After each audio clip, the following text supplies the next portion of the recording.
Hi friends, today topic ఏమిటంటే మనము తినే ఫుడ్ గురించి తెలియాల్సిన జాగ్రత్తలు ఏమిటంటే ఎఫ్ఎస్ఎస్ఏఐ అంటే food safety and standard authority of India. ఈ సంస్థ ప్రధాన ఉద్దేశం ఏమిటంటే ఇండియాలో ఉన్న పీపుల్స్కి సురక్షితమైన నాణ్యమైన ఆహారం అందించడం ఈ సంస్థ యొక్క ఉద్దేశం. ఈ సంస్థ 2006లో చట్టపరంగా ఆమోదించబడింది. 2008లో ఎఫ్ఎస్ఎస్ఏ సంస్థ ఏర్పాటు చేయబడింది. 2011 ఆగస్టు 5న దేశవ్యాప్తంగా అమలుపరిచారు భారత parliament. Food safety and standards act ఆధారంగా ఏర్పడింది. ఈ కంపెనీ హెడ్ క్వార్టర్స్ ఢిల్లీలో ఉంది. ఈ సంస్థ హెల్త్ డిపార్ట్మెంట్ ఆధీనంలో పనిచేస్తుంది.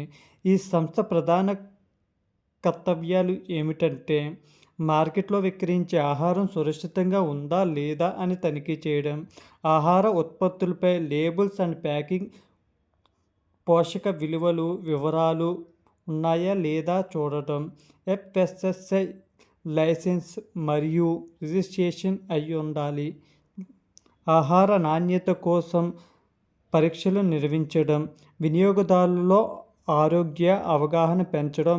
మీరు ఏదైనా ఫుడ్ షాప్లో కొనే ముందు తీసుకోవాల్సిన జాగ్రత్తలు ఇవ్వండి. ఫ్రెండ్స్, ఈ వీడియో నచ్చినట్లయితే లైక్ చేసి సబ్స్క్రైబ్ చేయగలరు.